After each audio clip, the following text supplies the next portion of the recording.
Halo semuanya, perkenalkan kami dari kelompok 3. Pada kesempatan ini, pada siang hari ini yang sangat berbahagia pula, kami akan membahas topik yang sangat penting dan sangat relevan dengan kehidupan sehari-hari kita, yaitu mengenai pembahasan keamanan data dan informasi. Baik teman-teman, sebelum memulai pada topik pembahasan kita hari ini, izinkan saya untuk memperkenalkan anggota kami terlebih dahulu. Saya, Melia Sanur Farha, dengan NIM C2C023099, bagian pembukaan. Saya Elvi Nabila, NIM C2C0230089.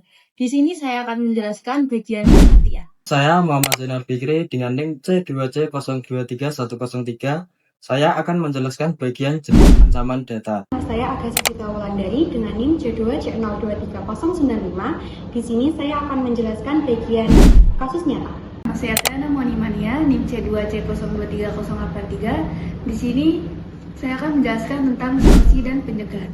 Saya Husnul Faris Farizi dengan NIM C2C023111. Di sini saya akan menjelaskan penutup dan kesimpulan. Di era digital saat ini, hampir semua kegiatan kita melibatkan data, mulai dari berbelanja online, menggunakan media sosial, hingga mengakses layanan perbankan. Data pribadi kita, seperti nama, alamat, nomor telepon, hingga informasi keuangan kita, dicatat di semua dalam sistem digital. Namun tentu saja, di balik kemudahan yang kita dapat, muncul pula risiko yang sangat besarnya. Hal ini membuktikan bahwa keamanan data bukan hanya urusan perusahaan besar atau pemerintah saja, tetapi melibatkan kita juga sebagai individu. Setiap klik, setiap akun, setiap informasi yang kita berikan di internet bisa juga menjadi serangan untuk kita. Lalu apa sih yang dimaksud dengan keamanan data dan informasi? Untuk menjelaskan lebih detail, mari kita dengarkan penjelasan dari teman saya berikut ini.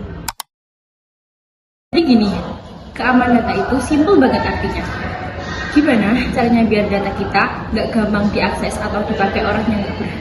Aja kalau password sosmed, nomor rekening, atau data pribadi kita bocor, bisa dipakai buat nipu, nyuri duit, bahkan bikin nama kita jelek.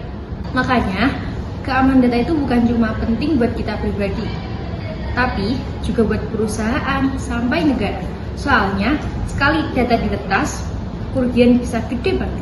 Setelah tahu apa itu keamanan data, pertanyaannya, ancaman apa sih yang bisa bikin data kita bocor? Yuk kita dengar penjelasan dari teman aku.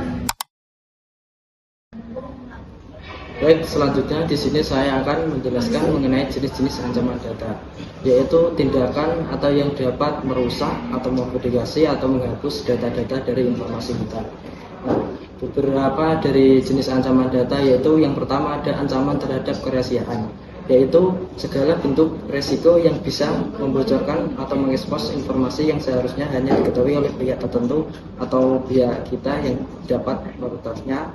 Nah, dalam ancaman terhadap kerahasiaan itu ada beberapa. Yang pertama yaitu ada phishing, yaitu upaya menipu korban agar menyerahkan informasi sensitif seperti username, password, dan data pribadi dengan menyamar sebagai pihak terpercaya atau pihak instansi yang dapat meretas atau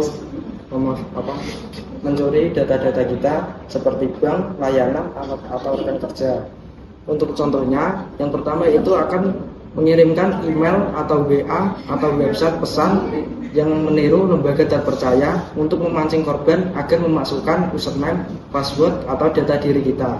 Nah, selanjutnya ketika kita sudah memasukkan username, password, atau data diri kita, nanti phishing akan memanfaatkan password yang bocor dari kita untuk mencuri data kita atau memodifikasi data kita. Yang selanjutnya yaitu ada ancaman terhadap integritas, yaitu segala risiko yang dapat mengubah, merusak, atau memalsukan informasi sistem maupun proses sehingga data menjadi tidak benar atau tidak sesuai, yang tidak lengkap atau tidak dapat dipercaya. Nah, di dalam ancaman terhadap integritas itu ada beberapa. Yang pertama ada hacking atau peretasan, yaitu usaha untuk mendapatkan akses tidak sah ke sistem, akun, atau data. Itu termasuk banyak teknik, ada eksploitasi, kerentanan, dan kredensial curian. Nah, untuk caranya yaitu layanan yang belum di-patch seperti kayak layanan yang tidak ada username atau passwordnya yang dapat diretas oleh hacking. Yang kedua yaitu adanya aplikasi yang tadinya mudah dibobol atau mudah dicuri datanya. Nah setelah itu nanti hacking akan meretas atau memasukkan atau mencuri data-data yang ada di website atau aplikasi yang kita. Nah selanjutnya itu ada malware, yaitu perangkat lunak berbahaya yang dirancang untuk mencuri data, merusak sistem, atau memberi akses jarak jauh kepada penyerang. Untuk contohnya seperti Trojan, spyware, dan ransomware. Nah untuk contohnya yaitu malware sendiri akan lewat lampiran email atau link download palsu atau file yang tidak izin resmi, yaitu tidak sesuai dengan standarnya. Nanti ketika kita sudah memasuki, nanti si korban akan menjalankan installnya malware berjalan di perangkat dan melakukan tujuan jahat. Jadi ketika sudah kita mendapatkan link atau lampiran email yang tidak sesuai, kita akan mengkliknya. Nanti di malware-nya sendiri nanti akan diretas atau dapat diakses dari pihak lain yang dapat melihat semua data diri kita dan identitas kita. Nah, untuk jenis-jenis ancaman data seperti phishing, hacking, dan malware itu ada beberapa contohnya atau kisah nyatanya yang berada di lingkungan sekitar kita. Untuk selanjutnya akan dijelaskan oleh teman saya.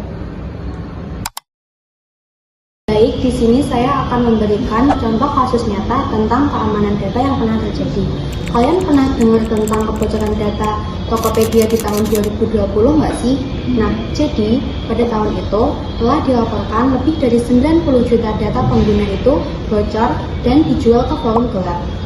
Data yang bocor itu meliputi alamat email, nomor telepon, dan juga password yang disalahgunakan oleh pihak yang tidak bertanggung jawab. Masalahnya, yang bocor itu bukan cuma data, tapi juga password yang digunakan buat akun lain, misal kayak akun email dan juga akun bank. Jadi, kalau hacker udah bisa dapat satu data itu, dia bisa akses ke banyak hal. Nah, dari kasus-kasus tersebut, kita bisa melihat betapa bahayanya jika data tidak terlindungi dengan baik. Maka dari itu, kita perlu memahami apa saja langkah pencegahan yang bisa dilakukan untuk melindungi data kita. Bagian ini akan dijelaskan oleh teman saya. Baik, supaya data kita tetap aman, ada beberapa langkah pencegahan yang bisa kita lakukan. Pertama, gunakan password yang kuat. Jangan menggunakan kombinasi yang mudah ditebak seperti tanggal lahir atau angka berurutan. Gunakan kombinasi huruf besar dan huruf kecil. Kemudian yang kedua, aktifkan two-factor authentication atau verifikasi dua langkah. Dengan cara ini, walaupun ada orang yang tahu password kita, mereka tetap membutuhkan kode tambahan yang bisa kita akses. Kemudian yang ketiga, lakukan update software secara rutin. Banyak serangan cyber memanfaatkan celah keamanan pada sistem yang sudah usang. Dengan update, celah itu bisa tertutup. Keempat, gunakan antivirus atau firewall yang terpercaya untuk melindungi perangkat kita dari malware. Yang kelima, jangan sembarangan mengklik link atau mengunduh file dari sumber yang tidak jelas. Banyak serangan dimulai hanya dari satu klik yang ceroboh.